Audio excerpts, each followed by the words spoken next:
네, 신청했습니다. 네, 신청했습니다. 지난달 29일 기습적으로 필리버스터를 신청한 자유한국당. 필리버스터 대상은 본회의에 상정된 모든 안건입니다. 자유한국당 108명의 의원이 1인당 4시간씩 200건에 대해 토론을 진행하면 이론상 8만 시간. 자유한국당의 무제한 토론 전략에 국회는 대혼란에 저항의 빠졌습니다. 대장정을 막을 수 있는 것은 바로 불법 패스트트랙의 완전한 철회 선언과 친문 게이트 국정조사 수용일 것입니다. 더불어민주당은 필리버스터를 저지하기 위해 29일 예정돼 있던 본회의에 불참. 결국 이날 상정된 안건은 모두 처리가 불발됐습니다.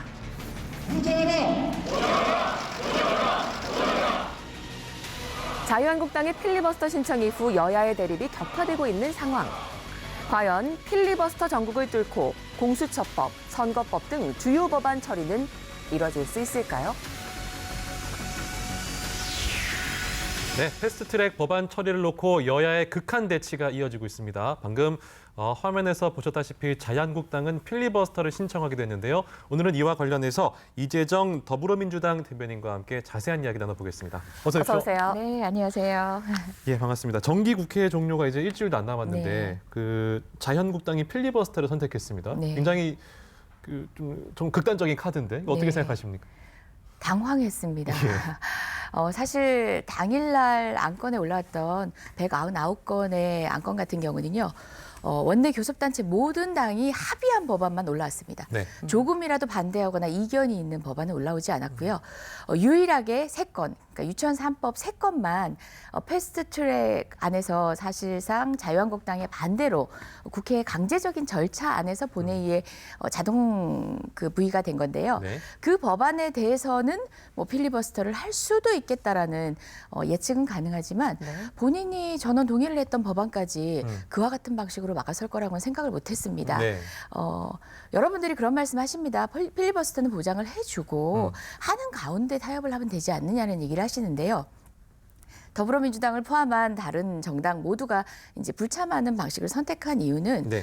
일단 들어가게 되면은 안건의 순서를 어찌되었던 간에 1번부터 199번까지 순서대로 진행이 되게 되고요. 네. 특히 민식이법 같은 경우는 몇 번에 상정할지조차 합의조차 되지 않아서 사실상 필리버스터가 계속되는 동안에는 합의가 이루어지지 않는 한은 통과 자체가 안 됩니다. 그러면 제가 계산을 해봤더니요. 네. 199건에 소위 말하는 살라미 임시국회라는 단 하루짜리, 예. 단 하루짜리 자르는 임시국회를 한다 소시지처럼. 하더라도 예. 예, 국민들이 보기에는 얼마나 그 웃기겠습니까? 국회가 아니죠. 예. 그렇죠. 그 하루 그 임시와 임시의 사이에 3일을 둬야 된다는 최소 요건을 갖춘다 하더라도 3년이 넘게 걸립니다. 3년이요. 200개, 예, 199개 예. 처리하려면. 뭐 그렇게 두고만 보고 있겠느냐, 양당 모두가 네. 그렇게는 얘기하시겠지만 그런 절차에 응하는 것부터가 사실은 필리버스터를 남용하는 것에 동의하는 것이기 때문에 다른 야당도 같은 취지에서 불참한 겁니다. 더불어민주당만의 선택이었다기보다는 그와 같은 필리버스터를 통해서 당장 12월 말까지 통과해야 되는 여러 법안들이 올스톱이 되는 상황은 막아야 한다. 그러면은 당일 본회의가 무산되면 다시 자유한국당과 합의해서 민생 법안을 먼저 올린다든지 등의 합의를 할 수 있는 거잖아요. 그래서 이제 무산이 된 건데 지금 5개 법안. 네, 네. 그거는 보장해달라고 하던데. 필리버스터 보장해달라고 그것도 뭐 하는데 믿을 수 없다는 입장이신 겁니까? 그게 아니라 5개 예. 법안이 무엇인지 물어봤습니다. 예. 뭔가요? 아직까지도 본인들도 아직 결정 안 했다고 아, 얘기합니다. 그러면 숫자만 얘기하는 건가요? 그렇죠. 5개는 보장해달라 하지만 그건 예. 우리가 좀 논의해보겠다 이런 상황인가요? 근데 필리버스터라는 거는 사실 굉장히 이제 극단적 상황에서 하게 되는 겁니다. 이것 말고는 방법이 예. 없을 때. 네. 그래서 예전에 저희 당 같은 경우는 테러 방지법에 필리버스터를 했는데요. 하셨잖아요. 예, 테러 방지법이 강제로 본회의에 상정되고 당시 정의화 국회의장님께서 자동으로 상정하셨을 때 이미 국민적 논의나 뭐 언론을 통한 기타의 뭐 토론도 한참이었던 숙성된 법안이었습니다. 네. 그랬기 때문에 필리버스터밖에 없다는 걸 국민도 동의를 하셨는데 이번 같은 경우는 5개가 뭔지도 모르잖아요. 그 아무리 계산을 해봐도 유치원 3법이면 법이 3개고요. 네. 성 그렇게 3개가 되는군요. 그렇죠. 선거제 하면은 뭐 하나라 손 치더라도 공수처. 예, 공수처 법안만 하더라도 형사소송법 등 해서 검찰적법까지 3개예요. 네, 예. 5개의 조합이 안 만들어져서 안 되는. 예측이 불가능한 상황이었습니다. 그렇군요. 예. 근데 대변인이셔서 지금 당내 이야기 정말 귀 열어놓고 많이 듣고 계실 네네. 텐데 사실 민주당 입장에서는 우리가 했으니까 이렇게 소수 정당 입장에서 필리버스터 권한을 똑같이 보장해줘야 되는 거 아니냐는 의견도 있을 수 있을 것 같고 네. 혹은 이건 너무하다, 너무 그냥 막무가내식 맡기다 이런 의견도 참 많을 것 같아요. 어떤 예. 이야기가 많이 들리나요? 저희 의총장에 들어와 보셨나요? 예, 정확하게 알고 가봤어요? 가본 거 아니에요? 사실 제가 예. 맞습니다. 뭐 어떤 사안을 두고 국민이 가지는 의견들이 우리 당내에도 똑같이 다양하게 있습니다. 예. 네. 그래서 필리버스터를 보장을 해주자 또는 필리버스터 과정에서 같이 공론화를 하게 되면 되려 자유한국당이 반대를 하지만 그 법의 필요성을 국민께 역설할 수 있고 통과 시기는 사실 그것이 성숙된 다음에 국민적 판단을 등에 업고 나중에 할 수 있지 않냐라고 하는데 네. 말씀드렸다시피 필리버스터 절차 안에 들어갔을 때 기본적으로 12월 31일까지는 종료가 불가능해져서 통과가 안 되는 법안들 때문에 대한민국이 멈추는 것들이 여러 가지 있습니다. 중요한 법안들이 있군요. 그 중에 하나가 여러분들 처음에는 논의가 안 됐지만 네. 뭐 물론 민식이법도 이제 민생 법안으로 가장 우선으로 꼽고 있는 거지만요. 네. 그 파병 동의안 같은 경우는요. 네. 파병동이요. 예. 지금 국군 우리나라 장병들이 파병이 돼 있는데 네. 파병은 1년에 한 번씩 연장을 합니다. 그래서 12월 되면은 파병 연장 동의안이 국회에 상정이 되는데요. 네. 12월 31일까지 동의가 안 되면 파병 1월 못하는 거예요? 1월 아니죠. 1월 1일부터는 예. 파병된 장병들이 한국으로 돌아와야 합니다. 아, 그러니까. 나가 있으면은 예. 헌법 위반입니다. 그렇군요. 그래서 예. 돌아오는데 한 달 걸리고요. 예. 비용만 해도 6억 원이 넘습니다. 어이구. 그럼- 이거는 예, 그런 무모한 일들이 벌어지다 보니까 예. 저희가 여당이다 보니까 그런 걸 감수하고 자유한국당을 비난하기에는 일단은 되도록 하는 상황을 만들어 놓고 협상을 하자라는 네. 그런 의견들이 더 많았던 거죠. 네. 법안에 대해서 잠시 후에 또 자세히 이야기를 네. 해보도록 하고요. 자유한국당이 필리버스터를 신청한 지난 29일 나경원 원내대표가 기자회견을 가졌습니다. 자, 영상으로 확인해 보겠습니다. 소수 세력에게는 긴급 안건 조정위원 국회의장께 제안합니다. 선거법을 상정하지 않는 조건이라면 저희가 필리버스터를 신청한 법안에 앞서서 우리 민식이법 등에 대해서 먼저 상정해서 이 부분에 대해서 통과시켜줄 것을 제안합니다. 선거법을 상정하지 않는 조건이라면 당연합니다. 다만 국회의장께서 해주실 부분은 약속해주실 부분은 긴급 선거법을 직권 상정 안 하시겠다고요. 선거법 직권 상정 안 하시겠다는 약속을 해주시고. 말이 된다고 생각하세요? 저희가 지금 저희 아이들 살려달라고 지금 떼쓰는 겁니까? 지금? 도대체 언제까지 이용하시려고 대표님 만나시겠다고 들어오시라고 하시는 저희 만나기 싫습니다.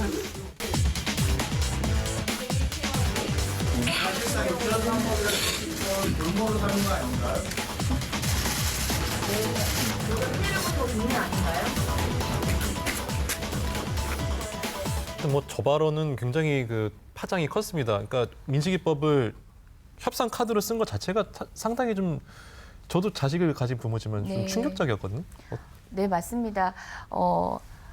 민식이법을 제일 앞에 올린다라는 조건을 아무런 조건을 달지 않고 한다면 예. 설마 더불어민주당이 민식이법 앞에 선거법을 상정한다든지 네. 다른 여력 상상할 수가 없습니다. 그건 네. 국민적 민심의 그 반발을 감당할 수 없거든요. 책임진 정당은 그렇게 할 수가 없습니다. 그런데 사실상 앞에서 기다리고 있는 우리 부모님들이 들리는 그곳에서 하신 발언이에요. 네. 민식이법 통과시켜 줄 테니까 여기 와서 이러지 말고 민주당 가서 협의해야 와라는 얘기에 다름 아니다라고 당사자들은 생각하셨대요. 결국은 우리가 가서 민주당 보고 그거 약속 받아와라라고 우리가 그럼 민주당을 설득하고 와야 되냐 하시면서 저희한테도 토로를 하셨는데요. 뭐 같이 송구한 마음입니다. 뭐 자유한국당 탓만 하고 싶지 않습니다만은 그럼에도 불구하고 그 이후에도 뭐 민식이법과 관련해서 민식인가 삼식인가라든지 또는 TV 프로그램에 나와서 어떤 의원이 조경태 의원님인가요? 민식이법이 민식이는 아니지 않습니까? 라는 식의 국민 정서, 그러니까 가족들, 유가족들을 허망하게 하는 것뿐만 아니라 국민 정서를 거스르는 그런 발언들이 나온 것이 일회적인 어떤 실수가 아니라 이 법의 중요성이나 민심의 요구를 정확히 읽지 못한다는 그런 느낌마저 들었습니다. 네, 뭐 물론 중요한 법안이 많겠지만 국민들 입장에서는 좀 국회가 그래도 따뜻하게 온기가 있는 네. 이런 정책들을 많이 해주길 맞습니다. 바라는 마음 아니겠습니까? 그럼 이 민식이법 아까 우선순위 어디에 들어갈지도 모른다고 하셨는데 어떻게 되는 건가요? 네, 여야가 합의를 해서 순서까지도 정하거든요. 네. 당일날 어떤 법안을 테이블 위에 올릴 것인가. 인 부분은 여야가 공히 합의를 해야 되는데요. 네. 그렇지 합의가 되지 않았을 때 할 수 있는 방법은 의장님이 이제 직권으로 예. 상정을 하는 건데 그냥 흔히 얘기한 직권 상정하고 다르고요. 네. 의사 일정이 합의되지 않으면 그것들을 의사 일정을 의장이 이제 잡을 수 있다는 거예요. 그러니까 협의와 합의인데 네. 합의가 아니라 법으로는 협의라고 돼 있기 때문에 충분히 협의를 다 하고 난 뒤에는 사실은 의장님이 올릴 수 있는 겁니다. 그렇게 됐을 때 저희는 민식이법은 통과할 수 있다고 치지만 이후의 일정에 대해서조차도 자유한국당은 거세게 반발을 할 테죠. 예. 민식이법만 통과시키는 건 아니니까. 그럼에도 불구하고 원포인트로 아무 조건 없이 얘기한다면 특별히 중요하다고 생각하는 민생, 뭐 우선순위를 정하기 저희들로서도 너무 난감합니다. 아까도 말씀드렸다시피. 그렇지만 우선적으로라도 일 안 하는 국회보다는 국민께 조금이라도 일하는 모습을 보여드려야 된다는 책임감에 뭐 그렇게 조건만 붙여주시지 않는다면 언제든 응할 용의는 있습니다. 하여튼 뭐 사실 이런 일들이 지금 패스트트랙 법안 때문에 갈등 때문에 이게 좀 야기된 일 아니겠습니까? 네. 근데 궁금해지는 거는 그러면 패스트트랙 법안 가운데 공수처법 네. 이거 구체적으로 어떻게 처리하실 건지 어쨌든 처리하시려는 의지가 강하신 거잖아요. 예, 지지난 주말이었나요? 그 군소정당 저희하고 이제 4+1 지금 공조를 하고 있는 정당들이 네. 여의도에 촛불을 들었습니다. 그때 사실은 저희에 대한 원망, 민주당에 대한 원망이 가장 컸습니다. 네. 왜 합의대로 절차대로 진행하지 않는가에 대한 그러니까 자유한국당을 향해서 아직도 기대를 하고 손을 내밀고 있는 민주당에 대한 토론을 한 건데요. 민주당은 그렇습니다. 함께 유지해야 되는 개혁연대도 중요했고 그래도 마지막까지 자유한국당에게 협상을 위해서 노력을 했던 거거든요. 네. 양쪽으로 뭐 불만의 이야기를 듣고 있지만 그게 저희가 처한 상황인 것 같고요. 공수처법안 물어보셨는데 정족수만 따진다면 네. 이미 여러 가지 작업들을 통해서 확인하신 바처럼 과반수를 넘습니다. 넘습니다. 근데 모두들 우려하시는 바가 선거법이 그에 앞서서 있고 네. 선거법에 대해서는 지금 패스트트랙 안에 대해서도 다른 야당들이 여러 가지 견해로 나누기 때문에 네, 네. 하나의 견해를 모아지겠느냐 하고 네. 걱정을 하시는 거겠죠. 저희는 순서가 선거법이 우선이다 보니까 네. 그리고 또 선거법은 될 수 있는 한 여러 당이 합의를 통해 처리하는 게 좋다고 생각하기 때문에 지금도 어제부터 시작해서 4+1 예. 공조를 통해서 협상을 진행하고 있고요. 하시라도 언제라도 오늘이라도 자유한국당이 본인의 의견을 밝혀오면서 테이블 위에 안건을 놓아주신다면 같이 협의할 용의는 여전히 있습니다. 아, 그러면 공수처 안 같은 경우에는 지금 백혜련 안과 권은희 의원 안이 네. 지금 조금 합쳐져서 지금 진행이 네, 된다고 네. 하던데요.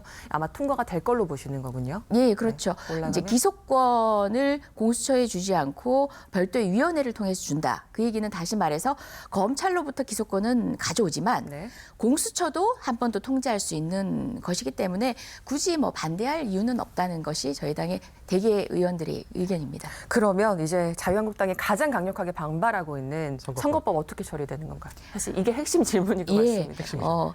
아시다시피 공수처법에 대한 4+1 공조가 과반을 넘길 만큼의 공조가 된다면 선거법을 저는 합의하는 것은 시간 문제라고 생각합니다. 자유한국당은 패스트트랙 절차에 있는 한 협의할 수 없다고 했지만 네. 패스트트랙 절차는 하늘에서 떨어진 게 아니라 국회법을 기반으로 한 가중된 정족수, 일반 정족수는 반만 넘으면 되잖아요. 네. 과반의 과반인데 가중된 정족수를 요건으로 하는 절차였고 국민이 투표를 통해 반영한 국회 구성원들의 그런 가중된 정족수가 요구해서 지금 진행되고 있는 절차라면 협상이 기울어졌다? 일명 그런 측면이 있겠지만 그걸 인정하고 테이블 위에 와서 불리하면 불리한 대로 현실을 기반으로 한 타협을 시작해야죠. 네. 그래서 저는 공수처법이든 선거법이든 구분하지 않고 이미 개혁연대를 통해서 국회에 통과할 상황은 됐습니다. 네. 시간을 자유한국당을 위해서 늘려주고 있었던 겁니다. 지금 4+1 협의체에서 계속 논의가 진행이 되고 네네. 있는 거잖아요. 네. 그러면 의석수 같은 경우는 원래 225석의 네. 지역구에 비례대표 75석으로 지금 이야기를 하고 있는데 이게 조금 조정될 그런 여지가 있습니까? 네, 사실상 지금은 이제 조정을 요구하고 있는 당이 있고 네. 그런 마당에 전혀 원안대로 통과할 것이라고 이제 생각하는 사람들은 그 4+1 가운데 없을 겁니다. 정의당 역시도 원안이 가장 좋겠지만 여러 당이 공조를 해야 공수처법안도 선거법도 통과시킬 수 있다고 생각하기 때문에 나름의 타협안을 이제 조금씩은 이제 협상 테이블이라는 게 그렇잖아요. 처음부터 각 당의 입장을 이제 최저선 이제 마지막 전선을 보이진 않으니까 네. 테이블에 올라왔다는 건 좁혀질 가능성이 충분하고 개혁을 성공시키기 위해서 최선을 다해서 각 당별로 노력하실 것 같습니다. 아까 보니까 그 이제 협의체를 구성해서 예산안 논의를 시작했다. 네. 근데 예산안은 이제 뭐 필리버스터 이런 거 못 한다면서요? 네, 맞습니다. 그러면은 자유한국당 입장에서는 굉장히 압박이 될 것 같은데 네. 예산안에 대해서 전혀 이야기를 할 수 없기 네. 때문에 그러면은 이런 상황이라면 필리버스터 어떻게 자유한국당이 철회할 가능성이 있다고 보시는지요? 글쎄요, 이제 필리버스터의 철회의 명분은 이미 국민적 요구로부터 얻었기 때문에 언제든 처리하셔도 자유한국당은 민망하지 않습니다. 그 말씀을 먼저 드리고요. 네. 예산안 같은 경우는 국회 선진화법을 통해서 사실상 그런 필리버스터 제도가 도입되기도 했고 네. 필리버스터에서 유일하게 예외로 인정을 한 이유가 특정 날짜 이후에는 집행이 돼야 되기 때문에 그걸 네네. 해둔 거거든요. 네. 예산안은 예산안대로 이제 빠르게 처리를 하고 이후에 저희도 자유한국당이 적극적으로 계속 반대에 나서는 정말 그 몇 법안에 대해서는 필리버스터를 못할 이유는 없다고 생각합니다. 네. 하지만 그 우선적으로 12월 31일까지 통과시켜야 될 법안들은 통과시켜서 정말 국군이 1월 1일부터 짐 싸서 돌아오는 일은 없어야 되지 않겠습니까? 그런 법안들이 199개 중에 상당합니다. 한두 개 법안이 아닙니다. 네, 마지막으로 이제 정말 하루하루 너무나 생물체처럼 변하고 있는 네. 이 국회에서 나경원 원내대표가 이제 교체되게 되잖아요. 카운터 파트너가 바뀌게 되는데 좀 어떻게 예상을 하세요? 예, 뭐 협상이 사실은 파트너가 자꾸 바뀌고 당이 이렇게 분당이 되고 하는 가운데 어느 순간 이제 4당 공조가 4+1이 되고 네. 또 오신환 원내대표도 그 당내 지위를 어떻게 봐야 할지 난감하긴 합니다만은 저희는 뭐 나경원 원내대표가 유지되는 게 낫느냐 바뀌는 게 낫느냐라고 얘기하지만 유불리를 따지지 않고 어쨌든 협상할 정당한 근거를 가진 권한을 가진 상대방이 적극적으로 협상에 임해주시기 바라고요. 또 아까도 이제 진행하시는 뉴스 프로를 통해서 확인했지만 유기준 의원이라든지 강석호 새롭게 신임 원내대표의 출사표를 던진 분들은 협상에 대한 이야기를 적극적으로 하십니다. 그래서 조금 기대도 해보고요. 또 나경원 원내대표님도 그간 뭐 노력하시고 고생하셨다는 점 저희도 다른 당이지만 인정해드리고 그럼에도 이 과도기적 상황이지만 마지막까지 국회를 원활하게 풀 수 있는 노력을 해주셨으면 다시 한번 당부드리겠습니다. 알겠습니다. 아무쪼록 정말 많은 국민들이 좀 바라는 게 있기 때문에 이 점 좀 네. 유념하셔가지고 좀 잘 해주시길 예, 늘 국민의 한 사람으로서 예, 부탁드리겠습니다. 저희가 송구한 예. 마음인 것은 변함없습니다. 야당을 향해서 비난도 하고 비판도 하고 이렇게 타이르기도 하지만 국민 앞에서는 저희들도 부끄러운 마음입니다. 알겠습니다. 오늘 말씀 여기까지 듣겠습니다. 고맙습니다. 네.